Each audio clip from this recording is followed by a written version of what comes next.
Welcome to Beyond Rent, the property management podcast brought to you by Rent Manager. Each episode, we sit down with an expert to talk industry updates, tech solutions, and top tips for those in the property management space. And now, let's get to the conversation and go Beyond Rent.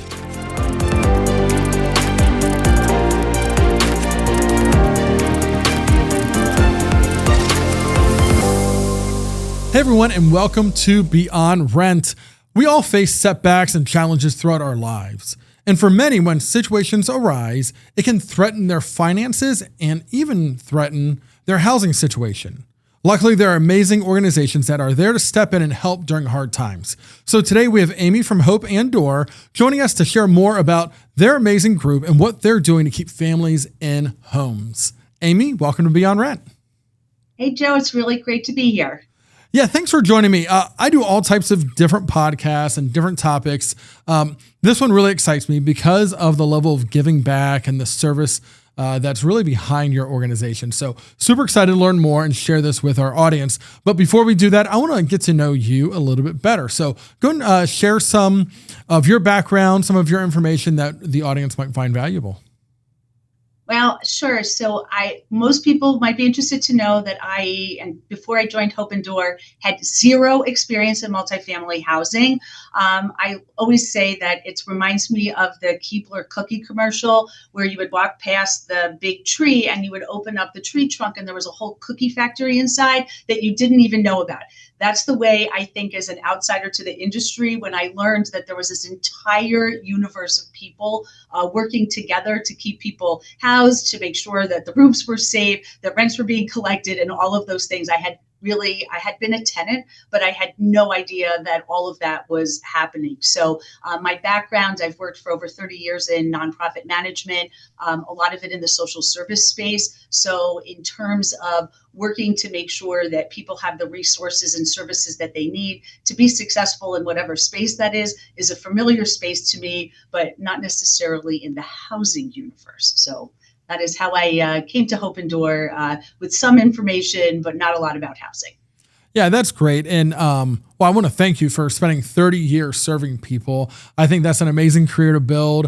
It definitely takes a special person to have that level of commitment to nonprofits, right? Because it is a lot of work and it's a lot of, I think, helping people, but a lot of asking people for money to be able to go do that as well, which can be very challenging as well. So excellent. So really the goal of today's episode is to learn more about really what Hope+door is doing. But I think to set the stage for that, I think we have to understand why your organization even exists. So Amy, maybe if you could walk us through a little bit of what you are seeing on a national scale when it comes to housing. Right. So, the picture is, drawn in a few different ways. One is, that 30,000 foot space is that on a daily basis, there are just over 700,000 people in the United States that are facing homelessness. And of those, about 40% are children under the age of 18. And when you take those kids and put them into families, about 25% of all of those who are homeless are families with children. So that's, one piece of the puzzle. The other piece of the puzzle is that about half of Americans have less than $500 in the bank.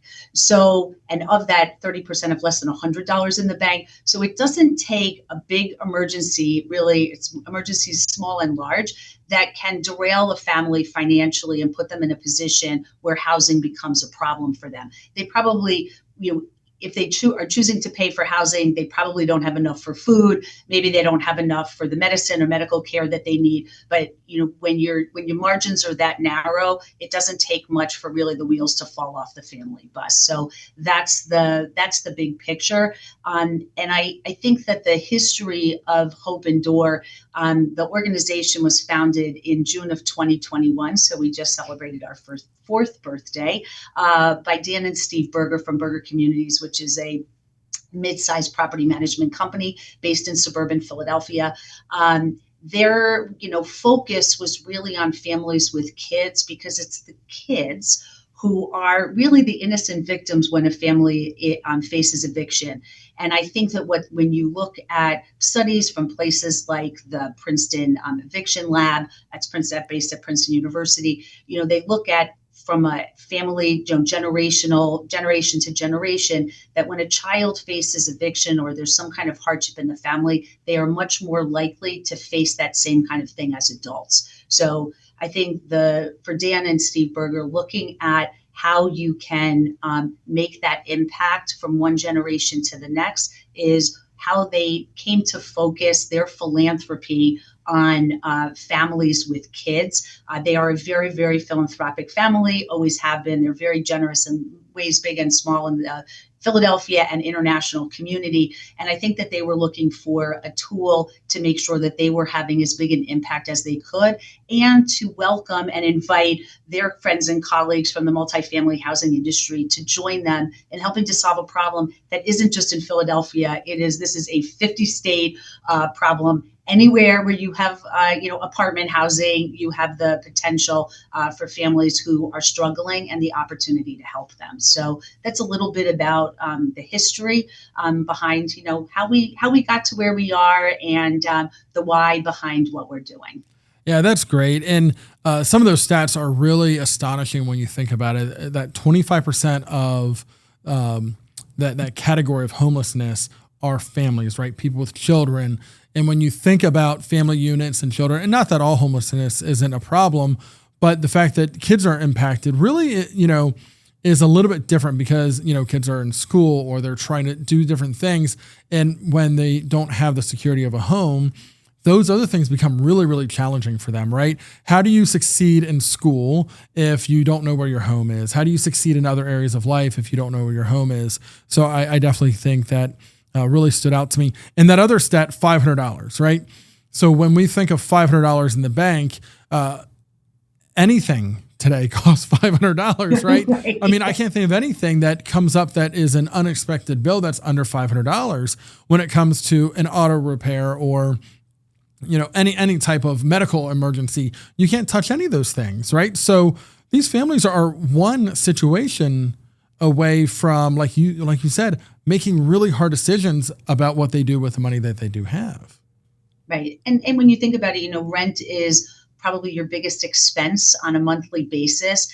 And it's the thing you need the most other than food, right? And how do you piece that all together? And I think that when families are facing that hardship, the panic sets in for so many of the people who are coming to Hope+door for support.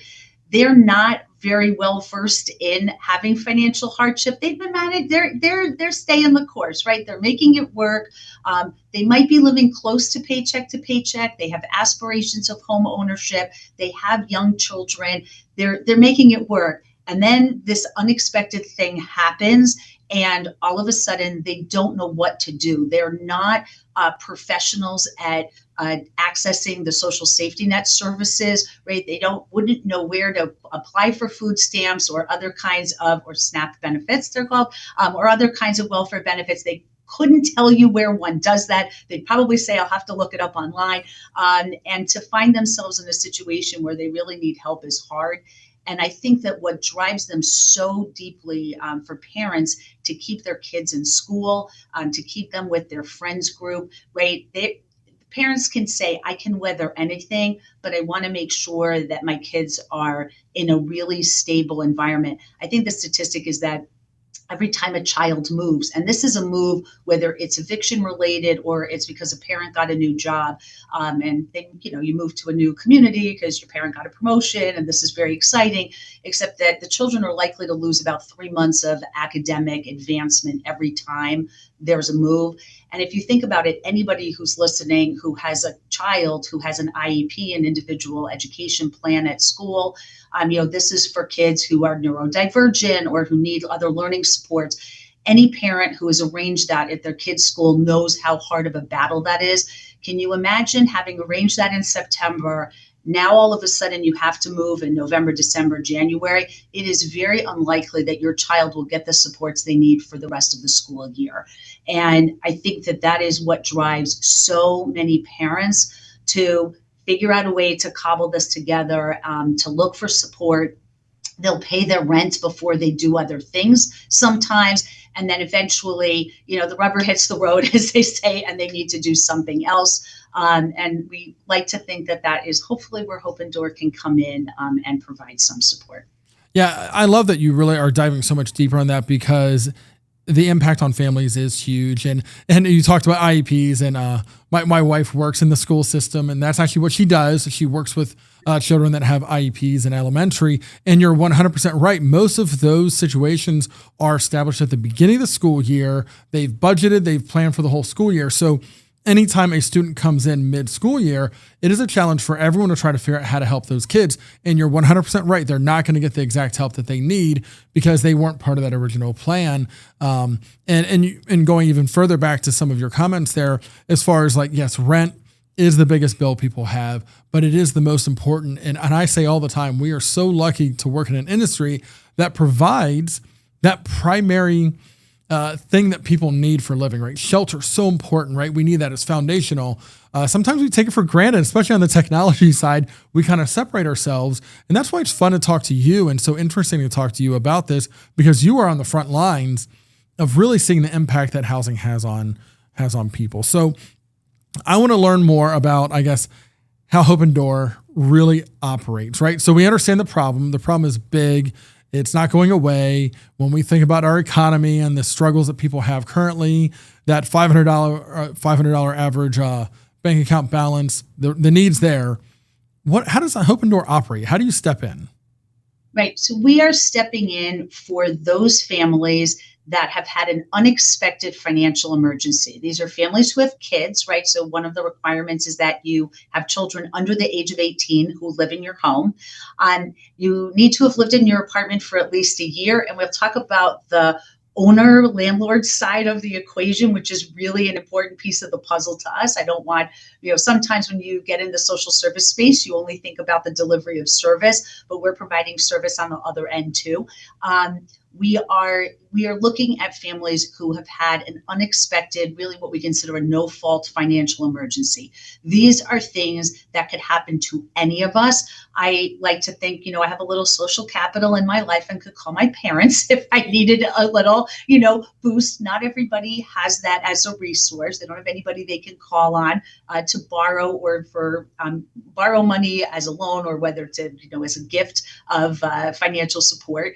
But these are primarily the big items for us are if there's a medical emergency in the household, car accident, and job loss. I always like to say, if you got fired because you were a terrible employee, you are not going to get a rent grant from Hope+door. But if your company closed or they decided to merge with somebody else and you were not in a position, we had a recipient whose company, she worked in the Philadelphia area. The company merged with another company that was based in New Mexico, and they moved all of their operations to New Mexico. She and her family were not in a position to move to New Mexico. They gave her severance, and here she was, trying to make it work in the short term while she was figuring out what her next job situation was going to be. Those are the big those are the big situations for us when people apply for a rent grant. So this is not a loan, this is a rent grant. We will pay rent for up to 2 months for families who qualify. Our goal is to get your rent balance back to zero. These are families where there's wage earners, somebody has income coming in. The idea is we'll help you right your ship and then send you on your way. I always like to say we're the Indianapolis 500 pit crew, right? They have a flat tire, you pull into the pit crew zhuzhes you up, and we send you back to finish the race. That's really what this is about. So that the sweet spot for us are really families who we're making it work, and then something unexpected happened. When you think about it, there are a lot of programs for families where there's chronic poverty, there's other mental health issues maybe that are happening in the household that's making it hard for people to hold a job. Hope+door is not that. We're that place. We are not income. There's no income threshold. So we've had people, I would say our average household income is about $55,000 a year.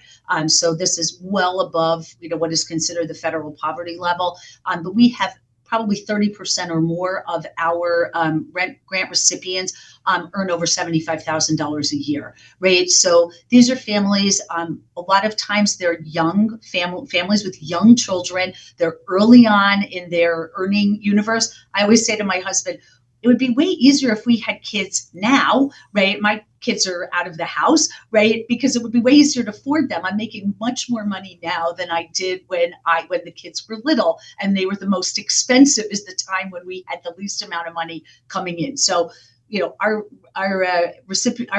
applicant families are no different than my family was when we were first starting out, and they're really trying to make it work. But there is income coming into the household, so we gather a lot of information.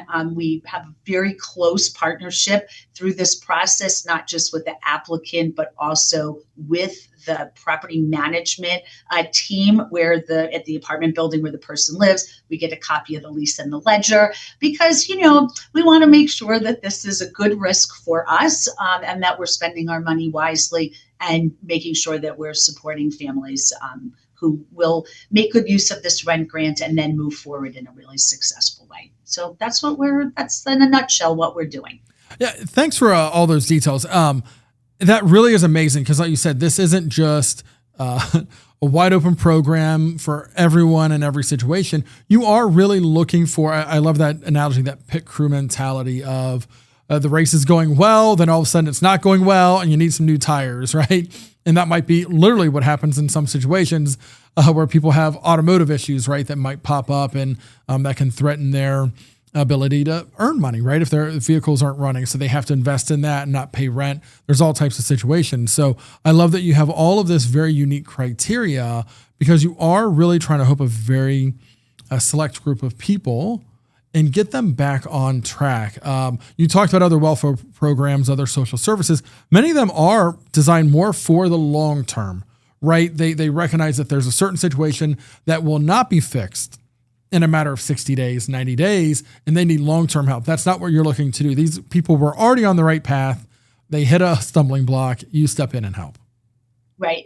And, and I think that there's, as I said, there's no a maximum amount of money. A lot of these programs, you can only be 150% of poverty. We're not looking at your household income. I mean, we will get your pay stubs. So, it doesn't take high level math to be able to figure out what your annual income is from that. But that's not the threshold. We also don't have a maximum in terms of what the rent grant could be. So, in the Philadelphia area, I believe the average rent is about $1,400 a month. So that would mean our maximum rent grant would be $2,800. But if your rent is $3,000 or $4,000 a month, we'll write a rent grant check for $6,000 or $8,000, right? We recognize some families are very large. People are renting homes sometimes, not just apartments. So if it's a rental situation, we will work with you and with your landlord to, figure out what makes the most sense. We'll do you don't have to take you don't have to take 2 months of rent from us. You can take a partial amount of rent. I mean, we've had people who have said, I really only need $500 or $600 to get me back on track. And I always say, are you sure? Because are you sure? Because you can't come back again, right? This is a one and done rent grant program, but we really are trying to make sure that we're helping people in that moment when they need it most. And look, there are a million great stories about the people that we're helping. And I think one of my favorite current stories, we had a young family from Southern Delaware. I should mention we are a 50-state program. So having grown up in New York, I have been called a damn Yankee on more than one occasion from the people in the South. I will love everyone who calls me, and I would love to have an accent from Missouri because I think it's very cool, but they can usually tell that I am not from that part of the country pretty quickly on the phone. We had a young couple from Southern Delaware. The mom was pregnant with her second child, and they had a 3-year-old. And when Jody and Bobby are the parents, and Jody was going to take 12 weeks of unpaid maternity leave. Her company did not pay for maternity leave. She was going to take 12 weeks off as part of FMLA, family medical leave. And she and her husband had figured out they'd saved some money to cover that lost income when Jody was on maternity leave. And Bobby had saved up his 2 weeks of PTO so that he could be home when the baby was born. Everything was fine. Jody goes into labor. She had a really uneventful pregnancy, and that's when things quickly went south. She starts hemorrhaging, and she almost dies during delivery. They saved the baby. They saved Jody. She had to have an emergency hysterectomy, which left Bobby. His 2 weeks of paid time off was no longer going to cut it, so he needed to take another 10 weeks of FMLA that was unpaid. All of a sudden, what they had saved was not going to cover no income coming into the house. Bobby was, panic Googling one night, found Hope+door. We very quickly processed a rent grant for them. Their property manager called us because, we have a relationship with them as part of this process. She said, you have to help them. These are the nicest people on the planet. You don't understand.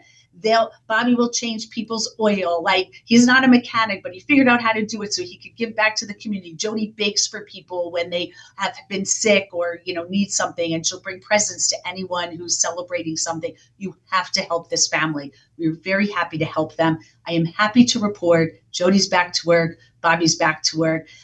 Baby Evelyn is fine. And their daughter, Rowan, who just turned 4, Jody said it was the moment she knew that everything was right in her family when Rowan said, send the baby back. Right? So she said, for something that had started out with a little rocky, that she was now back to being a normal family where your older sibling has had it with the younger sibling. But look, that could happen to anybody, right? This had nothing. She had great maternal care, prenatal care. She was at a wonderful hospital. Everything was going right. She had a very successful, older child. All of this was really unexpected, and it really threw the family for a loop. So these are the kinds of places where Hope+door is doing its best work, is in situations like that. Things that could happen to any of us, but have happened to a family who's a renter who we can help out. Yeah, that story is really, truly amazing in so many ways. And one of the things I like about that story is this family was doing everything right. Right. They had thought ahead. They had planned. They knew the rules. They knew what they had to do. They prepared for it. They did like you could say, they did everything right. Like you said earlier, and then life happened, right? They could not have predicted this. They could not have planned any differently to work around the situation. And that's where you stepped in. Now, you talk about that you quickly turned around a rent grant. How quickly does this work, right? Like he found you through a Google search. He submitted a request. Is it days? Is it weeks? How quickly can Hope+door work? Right. So on average, it takes us about 11 days from the time somebody applies until we do we make a decision about the rent grant. We've done it. I think theirs was fastest, which was probably 2 hours because they were really in a position. All the stars aligned, and because the property management office was so quick to respond, there's lots of places where there can be delays. Right, the more complete somebody's application is when they submit it online, the easier it is for us to move forward. We need to reach out to the property management company to get a copy of the lease and ledger. Sometimes that can take a few days because, offices are busy and people are doing the work of operating their apartment community. So we get that part. So there are definitely places where there can be delays along the way. We try and expedite things as quickly as possible. We recognize that there are times when people are on the clock. Too often, people wait a little too long to call us until the eviction, the court date is looming. We're doing everything we can to get ahead of that, right? If you know that you're not going to make July's rent and you called us today, we'd say, hey, submit your application. We'll request your rent ledger on July 1st so that's showing that you haven't paid July's rent, and we'll be able to move forward from there. But if you tell me you have to go and appear before the magistrate tomorrow morning at 9:15, and it's, what time in Philadelphia? 3:30, it might be a little bit challenging for us to come to a conclusion that quickly. But we really do try and move quickly.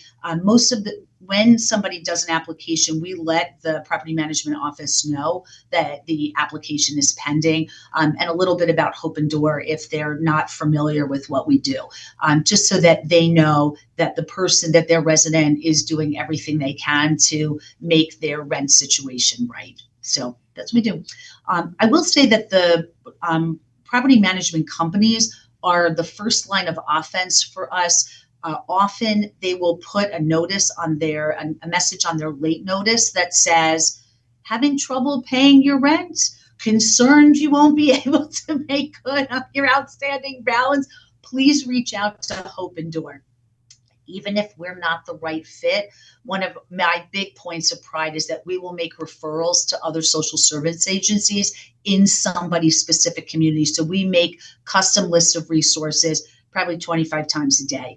ChatGPT makes that much easier. When you write a good prompt, you can get very speedy information, but it will drill down on a county, local, really drill down community. We'll give you faith-based institutions that are around the corner from your house, that are places where you can receive support. We spend a lot of time talking to people about what does it mean to work with a social service agency? What is case management anyway? Why is it helpful? Why are you not committing to a lifetime of assistance, and why you can just have it now? And why every social service agency in the universe is thrilled when you call them and say, I don't need your help anymore, right? That's our favorite day. And so we really are trying to educate the community. We also are educating. We get a lot of comments like, my landlord won't cut me a break, right? And we try and explain to them the rules of fair housing and why that applies, and why their landlord is not being mean and horrible. They're just doing what they need to, keep up with the laws of the United States and probably the, state and township where they live. So we really are trying to be a source of education so that people can say, oh, I didn't realize that. And I said, well, now you know, they're going to be really helpful in this process. So stop being mad at them. It's not them. It's not them. It's you this time. And so we need to work together to help right this ship. Yeah, that's great. And I love that you work really with these applicants through the whole process. Even if you're not the right fit to help them, there's other places out there. And that piece at the end really is important. As an industry, we've had a hard time since the last 5 years or so with some of the eviction situations and so forth that have come out of COVID and all of that with the eviction moratorium. But a lot of the education needs to happen, right? So people understand, no, the property manager, the landlord, they're not really the bad guy. They're trying to operate a business here. Right. It's not that they're heartless. It's none of that. But there are services that can help you, that can help keep you in that home, and hopefully you can get back on your feet long term, and we can work this out. Because at the end of the day, they want you to rent. They want you to pay your rent. That's actually the goal, right? We all have the same goal, but they need confidence that that's going to happen, right? And that's where really you can step in. So, Amy, talk to me more about maybe some numbers, right? What is Hope+door doing? You said this is 4 years in. What kind of impact are you making nationwide? Right. So on a grand scale, we've done about just over $425,000 worth of rent grants. Our average rent grant is just under $3,000. So we've done rent grants to just about 170 families across the country. We've done rent grants in 18 states at this point. So I keep waiting for a rent grant from Hawaii. I'm really we had somebody who called, but they didn't meet our qualifications. So we gave them other resources, but I'm hopeful. And what this translates into from the ownership side is that the National Apartment Association recently calculated what's the real cost of eviction. I did my own research and made my own calculation. I'm happy to say I was $22 off of what NAA had to say. So I decided we were both right. So NAA's number on an average cost of eviction across the country, I think they said is $6,767. Let's just make it $6,800. That includes lost rent that the person owed you that they're not paying, the turn costs for making the apartment ready for the next renter, what it costs for the time that the apartment's vacant before you find a new tenant, cost of eviction, court costs, legal fees, etc. What I always say is the intangible part is that any property manager I've spoken to says the thing they hate most about their job is having to evict people. It does not feel good. And every time we can step in, it lightens the load for the people in the office of not having to, not just the filing of the paperwork, the time of that, but just the emotional toll that it takes when you're saying no and having to take a hard stand against a resident. Even if you're would not be unhappy if you parted ways, and we will never stand in the way of the end of a relationship. We recognize that not everybody is meant to be longtime partners, and that it is definitely a partnership between the landlord and the tenant. If everybody doesn't do their part in the relationship is doomed to fail. And we recognize that not every relationship is going to have a long-term, not going to have long-term. So we don't stand in the way of that. But when we look at what's the value of Hope+door's work, it translates to almost $1.1 million in sort of eviction savings for the industry. This is money that has been saved for property owners that they have not lost to eviction because of the money that was spent. So that ROI, show me an ROI that's as good as ours, and I'll invest tomorrow. It is a really good use of community dollars to help people stay in their place. It helps the person keep a roof over their, the family keep a roof over their head, but it's also helping the landlord stay whole. And as we try and explain to residents, the landlord can't replace your refrigerator if it's broken, or make sure that the lights are on in the hallway, or pave the parking lot, or reline the parking lot, or put in a new playground for the kids, or a dog park, or any of those things if you don't pay your rent, right? Like there's this lovely ecosystem, and it only works if everybody is doing their part. And we're trying to help make sure that the wheels of the ecosystem are continue to spin freely and smoothly, and so that everybody is able to benefit from this process. So I say we're right in the crosshairs between the landlord and the tenant. We're like right in the middle. We don't choose sides. I could say wonderful things about both sides of the equation, and we just really try and keep the whole industry whole. I want that Keebler Cookie Factory to keep making delicious cookies, which can only happen if everybody's working together. So that's the role. That's right. We all love cookies, right? So that's a great analogy absolutely. there. But you're absolutely right. In evictions, there's so much impact there. The emotional part for the family, for the property manager, that's a real thing, and you can't assign a dollar to that. But the dollars you can assign, those have an impact on the residents that are paying rent. Like you said, those dollars have to be recovered somewhere within the business, and either is an increased rent or sometimes impacts the quality of the community, right? So if you want a great community, if everyone is paying rent, if everyone's contributing, then that community is able to benefit from it. And I think that's great. And I want to go all the way back to one of the things you mentioned earlier. You talked about the generational impact, that if you experience an eviction as a child, there's a higher likelihood of you experiencing one as an adult, which tells me that a lot of these people that are in threat of an eviction may have already experienced one as a child themselves, right? So if we can break some of these generational patterns, right, it has legacy impact. And that, I don't know, if you don't get excited about anything, you should get excited about that, because you really are saving families from all of that emotional baggage. And then these children thinking that evictions are just part of life, right? Because they don't have to be part of life. There are organizations that can step in and help in the right situation. So almost 200 families impacted already, hundreds more to come, right? Yeah, we have, probably about 50 or so applications in the pipeline right now.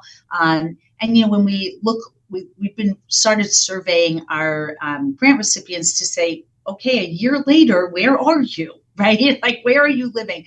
And I think the big point of pride for us is that 90% of our grant recipients are either still living in their same apartment or have moved to a larger apartment. We've had a couple of people who've actually bought a house in the interim. But when you think about what's the stability for the industry, we've created an environment where people have continued to pay their rent and have been good tenants where they were living.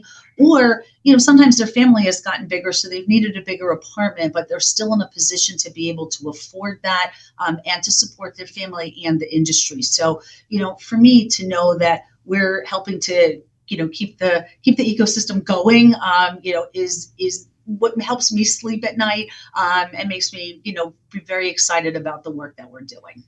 Yeah, well, it's very obvious that you're passionate about serving people. And while you're new to multifamily, new to the whole world of property management, I can see that you're picking up on all the terminology and all of the excitement that we have for this industry very quickly. So, all right. So if our listeners want to learn more about Hope+door, regardless of, I'm assuming most are going to be property managers working in the real estate world, or if there happens to be a resident that finds this podcast and they want to learn more, they actually want to apply for assistance, what's the best way for people to reach out? So the best thing they can do is go to our website, which is Hope+door, all spelled out, .org. So it's hopeanddoor.org. All the information you need is right there, either how to reach me directly or how to apply, if you want to be a donor, because, rent grants, money does not grow on trees or it does not get manufactured in the Keebler cookie factory either. I would say 99% of our funding is coming from the multifamily housing industry. We have a few individual donors, so it's property managers and supplier partners are helping to fund this enterprise. When you think about it, the equation's really easy. This is a great use of resources because the money that comes in goes right back out, to feed the industry in a really important way. So we look for people to, get with us. One of the things we've been doing on a regular basis is information sessions with property management companies across the country. So a lot of people have regional meetings, quarterly or monthly meetings where they'll gather their staffs together to do, most of the time it's on Zoom or Teams. Give us 5 or 10 minutes and we'll show you the world of Hope+door in a really easy and straightforward way. And we'll say, hey, look, we'll send you a toolkit that has language in there that you can put it. Well, you don't even have to think. You can just cut and paste the information to put at the bottom of your late notices, flyers that you can make available to your residents that have the details about who qualifies and what to do if you don't, because we still want people to call us. So we give you all of the tools to make this super easy. I know that there are people who have worked in this industry for a long time who love to be able to make referrals to agencies in their community. If you get in that referral space, it is ever changing, right? The organizations close, they merge, the people who work at them change over time. We always say, stay in the property management side, spend time making sure the residents are having a good life. Send all of the referrals to us. That's our meat and potatoes of the work and our special sauce in the industry. Send them to us and we'll help them out so that it frees up your time, both time and emotional and space to do the work of managing the property. So people should call us or email or get on our website and we'll be happy to help them. Well, that's amazing. I'm so glad that we've had a chance to meet a few times and learn more about your organization. Yes, our industry is great. We're doing amazing things, but a lot of what most people focus on is the operational side, the technology side, pieces like that. But what you're doing has a huge impact, and we're excited to watch you continue to grow this organization. So we'll drop some links into the show notes so anyone listening can easily find those and reach out to you. But I want to thank you for joining me today. Thank you. It's really been a pleasure. Thank you so much. Excellent. And thank you to our audience for listening to another episode. And until next time, keep going beyond rent. Thanks for joining us for this episode of Beyond Rent. If you enjoyed this podcast, spread the word on social media and with your peers in the industry. To be notified when more episodes are released, subscribe using your favorite podcast player. Beyond Rent is brought to you by Rent Manager Property Management Software. Learn more about Rent Manager's industry-leading software solutions at rentmanager.com. Until next time, keep going beyond rent.